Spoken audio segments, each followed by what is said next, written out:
Hello everyone, कैसे हैं आप सब। एक बार पुनः शिव कोचिंग क्लासेस पर स्वागत है। और हिंदी के सुपर फास्ट रिवीजन में 50 क्वेश्चन कम से कम यहाँ पर होने वाला बच्चों। तो चलिए शुरू करते हैं। आचार्य भरत ने किसको काव्य का आत्मा माना बच्चों? तो रस को काव्य का आत्मा माना है। यहाँ पर आप लोग देख लेंगे ऑब्जेक्टिव, ठीक है बच्चों। यहाँ रिक्त स्थान की पूर्ति में ऐसे क्वेश्चन पूछे जाते हैं और बिल्कुल हिंदी ग्रामर से हम क्वेश्चन लेकर आए हुए हैं। आश्रम के चित्र में उत्पन्न होने वाले अस्थायी मनोविकार, जो अस्थायी होता है मतलब संचरित होकर चला जाता है, उसे हम संचारी भाव के नाम से जानते हैं। भाव पक्ष में किसकी प्रधानता होती है बच्चों? तो भाव पक्ष में आपके रस की प्रधानता होती है।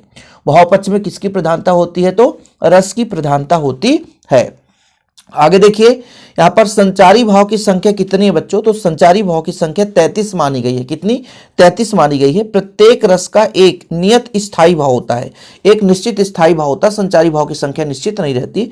रस के प्रमुख टोटल 10 भेद है। पहले 9 भेद थे लेकिन बाद में वत्सल रस को जोड़ दिया गया, इसलिए स्थायी भाव की संख्या भी 10 है बच्चों। और आपके रस के प्रकार भी 10 हैं। रस के प्रमुख अंग 4 होते हैं। विभत्स रस का स्थायी भाव आपका जुगुप्सा है। देखिए फटाफट सुपर फास्ट रिवीजन है। विभाव के 2 प्रकार होते हैं बच्चों, एक आलंबन और उद्दीपन। अनुभव के 4 भेद होते हैं, ठीक है 4 भेद होते हैं। ये 4 लिखा हुआ बच्चों, ध्यान रखना आप लोग। आश्रय की बाह्य शारीरिक चेष्टाएं क्या कहलाती है? अनुभव कहलाती है, जिसे हम बाहर से अनुभव कर सकते हैं, वो अनुभव है बच्चों। आगे देखिए, स्थायी भाव को जागृत करने वाले कारण, जो विभाव के 2 प्रकार होते हैं, आलंबन उद्दीपन। तो आलंबन जो होता है वो स्थायी भाव को जागृत करने का कार्य करता है, ठीक है, और उद्दीपन जो होता है उसको बढ़ाने का काम करता है। क्रोध स्थायी भाव जागृत होकर किस रस में परिवर्तित हो जाता है, परिणित हो जाता है? तो क्रोध बच्चों स्थायी भाव जब जागृत हो जाता है ना, तो यहां पे आपका कौन सा रस जागृत होता है, यानी कौन सा रस परिणित हो जाता है? तो इसका हो जाएगा आपका रौद्र, क्योंकि क्रोध में कभी हंसी नहीं आ सकता बच्चों, दुखी होगा। व्यंग्यात्मक चीजों को पढ़कर या देखकर अथवा सुनकर, व्यंग्य चीजें आप सुनोगे तो कभी अद्भुत नहीं आभास होगा, हास्य रस की निष्पत्ति होगी। रमणीयार्थ प्रतिपादिका शब्द काव्य किसने कहा है? जगन्नाथ ने या विश्वनाथ ने? तो इसका जगन्नाथ आंसर हो जाएगा। खंड काव्य सर्गबद्ध होना आवश्यक नहीं है, जरूरी नहीं है कि सर्गबद्ध हो। महाकाव्य सर्गबद्ध होता है, 8 सर्ग होते हैं, लेकिन इसमें जरूरी नहीं है। कुरुक्षेत्र आपका महाकाव्य बच्चों। कुरुक्षेत्र कैसा है? वो महाकाव्य है। काव्य के भेद कितने हैं? काव्य के 2 भेद है, श्रव्य काव्य और दृश्य काव्य। फिर उसके भी अंदर कई प्रकार है, लेकिन मुख्य रूप से काव्य के 2 ही प्रकार है, श्रव्य काव्य और बच्चों कौन सा? श्रव्य काव्य और दृश्य काव्य। तो अगला प्रश्न है, यहां पर देख सकते हैं, महाकाव्य कितने सर्ग होते हैं बच्चों? 8 सर्ग होते हैं। महाकाव्य में 8 सर्ग होते हैं। रामचरितमानस किसने लिखा है बताओ? इसकी महाकाव्य है तो तुलसीदास जी का। कभी कभी ऐसा क्वेश्चन पूछ दिया जाता है, रामचरितमानस खंड काव्य या महाकाव्य? तो फिर आपको बताना भाई ये महाकाव्य है। मुक्तक काव्य होते हैं, बिल्कुल स्वतंत्र होते हैं, किसी से निर्धारित नहीं रहते, अपने आप में स्वतंत्र हैं, मस्त है, ठीक है। आगे देखिए, मधुशाला। मधुशाला कौन सा काव्य है? मुक्तक काव्य या प्रबंध काव्य? बताना है आपको। तो इसका राइट आंसर है मुक्तक काव्य। बिहारी सतसई किसकी रचना है? घनानंद या बिहारी की? तो बिहारी की ही रचना होगी बच्चों।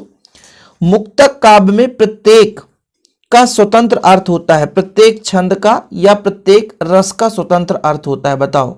तो मुक्तक काव्य में प्रत्येक छंद का स्वतंत्र अर्थ होता है। सूरदास के पद किस प्रकार के कहलाते हैं? मुक्तक हैं या प्रबंध? तो सूरदास के पद जो है मुक्तक हैं पूरे के पूरे। आप लोग बच्चों इन प्रश्नों को गूगल भी कर सकते हैं, कोई दिक्कत नहीं है, क्योंकि एक वीडियो में मैं लगभग 1 या 2 क्वेश्चन गलत कर दिया था। अब मैं जो आपको प्रोवाइड कर रहा हूं, तो खुद इसको मैं, चाहे आप मेरे को 2 घंटा लग जाए पढ़ने के लिए, लेकिन मैं सोचता हूं कि आप लोगों के साथ खिलवाड़ ना हो, कंटेंट जो हो तो ओरिजिनल प्रोवाइड करूं। तो इसलिए बिल्कुल सोच समझ के कंटेंट दिया जाता है और कम समय भाई। इसके पीछे हमारा मेहनत लगा रहता है। लिखने में 3 घंटे जाते हैं, फिर उसको पूरा ढूंढ कर लिखना पड़ता है, छांटना पड़ता है, उसका राइट आंसर ढूंढना पड़ता है, इसके बाद आपको प्रोवाइड किया जाता है। कोई भी टीचर बच्चों बिना पढ़े आपको नहीं पढ़ाता है। तो यही चीज़ हमारे साथ भी होता है और हम आप लोगों के लिए निरंतर कार्य करने के लिए तैयार रहते हैं। बस आप लोग छोटा सा रिस्पॉन्स चैनल को शेयर करने में कर दिया करिए, वीडियो को लाइक करने में, ठीक है। आगे देखिए, किस काव्य का 2 प्रकार है? महाकाव्य और खंड। मतलब ये जो महाकाव्य और खंड काव्य है किसका भेद है बच्चों? तो वो प्रबंध काव्य का भेद है। रागात्मक की प्रधानता, मतलब राग गीत किस में होगा? वो गे मुक्तक में होगा। पाठ मुक्तक में क्या होता है, पढ़ा जाता है। गे मुक्तक में गाया जाता है, यानी राग होता है वहां पर। शब्द और अर्थ की शोभा बढ़ाने वाले शब्दों को क्या बोलते हैं? जो शोभा बढ़ाता है वो शब्द अलंकार कहलाता है। क्या कहलाता है? अलंकार। आगे देखिए, किस अलंकार में अनिश्चितता बनी रहती है, मतलब संदेह होता है, तो संदेह अलंकार हो जाएगा। जहां कथन में शब्दगत अर्थगत दोनों, मतलब शब्दालंकार भी हो और अर्थालंकार, जब दोनों हो मतलब उभय हो, तो उभय अलंकार हो जाता है। किसी विशेष समानता के कारण भ्रम हो जाए, जब भ्रम हो जाएगा बच्चों तो भ्रांतिमान अलंकार होगा। काव्य का शरीर किसे कहा जाता है? छंद को कहा जाता है। ठीक है, इसे आप लोग देख लेना, मेरे हिसाब से छंद होगा।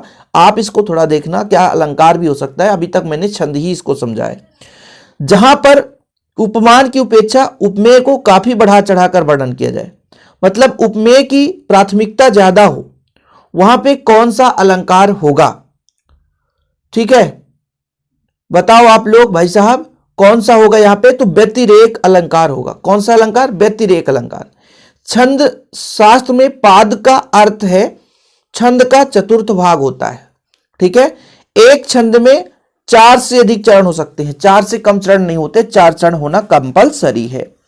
ठीक है बच्चों, चलिए, तो बहुत सारे क्वेश्चन कर लिए आपने, 36 क्वेश्चन, और टोटल 52 क्वेश्चन का आज का ये सीरीज है। सवैया के प्रत्येक चरण में 7 भगड़ और 2 गुरु होते हैं। वो आपका कौन सा सवैया है बच्चों? मत्तक यंद सवैया। तो यहां पे आप लोग मत्तक यंद सवैया। वर्णों का एक गण, कितने वर्णों का एक गण होता है बच्चों? तो 3 वर्णों का एक गण कहलाता है। हस्व जो होता है, छंद जो हस्व होता है उसे लघु कहते हैं, और जो दीर्घ होता है बच्चों उसे गुरु बोलेंगे। हस्व और दीर्घ यानी लघु और गुरु के नाम से जाना जाता है। सोरठा में कितने मात्राएं होते हैं? तो सोरठा में आपके 24 मात्राएं होती हैं। कितने बच्चों? 24 मात्राएं होती हैं। भारत में पहला छापाखाना गोवा में खुला था। कुछ लोग मुंबई लगा देंगे, कमेंट भी करेंगे मुंबई, लेकिन गूगल कर लेना आप लोग, तभी कमेंट करना बच्चों।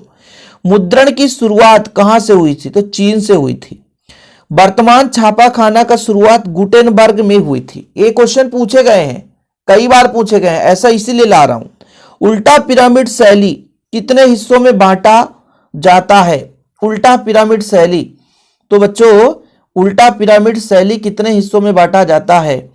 तो यहां पे 3 हिस्सों में बांटा जाता है। ठीक है, समाचार लेखन के कभी कभी 5 प्रकार भी मिल जाते हैं, कभी कभी 6 प्रकार। तो मुख्य रूप से यहां पे आप 6 लिखाना। ऐसा क्वेश्चन नहीं पूछा जाता तो डाउटफुल हो। यहाँ पे 6 10 दिया है, किसी किसी में 9 प्रकार में। मुख्य रूप से मैं यहाँ पे 6 मान के चलता हूं।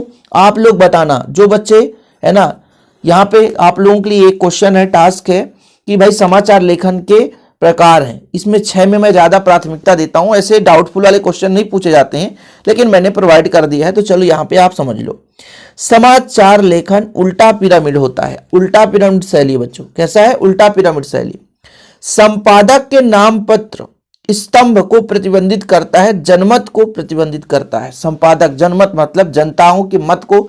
संपादक कौन है बच्चों? जो आप देखते हैं एंकर जिसे बोला जाता है, टीवी न्यूज चैनल में वो संपादक होता है, चीजों को बताता है, जनताओं की आवाज को उठाता है, वो संपादक है। रिपोर्टर जिसे बोलते हैं। एक सफल साक्षात्कारकर्ता में क्या होना चाहिए? एक ज्ञान होना चाहिए, पर्याप्त ज्ञान होना चाहिए। सुंदरता जरूरी नहीं, जो साक्षात्कार दे रहा है सुंदर होना जरूरी नहीं है, उसके पास पर्याप्त ज्ञान होना चाहिए। स्तंभ लेखन का प्रमुख रूप होना चाहिए, सकारात्मक होना चाहिए। विचार कोई भी दे सकता है, लेकिन सकारात्मक मतलब सही चीज होना चाहिए। संपादकीय को किसकी आवाज माना जाता है बच्चों? आम जनता को। संपादकीय मतलब लोगों की, व्यक्तियों की जो आवाज है उठाए, वही संपादकीय है। बाकी जो बिक जाए वो महामूर्ख है, समझ रहे हो? तो आजकल के बहुत लोग बिक भी जाते हैं, जो ओरिजिनल चीज होती है उसे उठाते नहीं। आजकल के टीवी न्यूज में देख लेना आप लोग। ठीक है, कि भाई साहब संपादकीय का अर्थ ये होता है कि जो आम जनता की मतलब परेशानी को उठाए। लोगों को क्या परेशानियां हैं, किस चीजों से गुजर रहे हैं, गरीबी क्या है, बेरोजगारी क्या है, इन मुद्दों को उठाए, वो संपादक महान होता है। बाकी जो केवल किसी नेता के विचार पर चले वो संपादक कहलाता ही नहीं है, वो तो फिर बिका हुआ एक है ना, जो भी आप कहना चाहो कह सकते हो भाई। कविता को अनजानी दुनिया का उपकरण, देखो यहां पर छंद हुआ, मुक्तक छंद, क्या हो जाएगा इसका? यहाँ पर अलंकार, दो में से एक बताना। तो ये आपका छंद व मुक्तक छंद कविता की अनजानी दुनिया का उपकरण है। कहानी का केंद्रीय बिंदु बच्चों कथानक होता है, इसे लिख लेना, ये अभी पूछा गया था आपके एग्जाम में।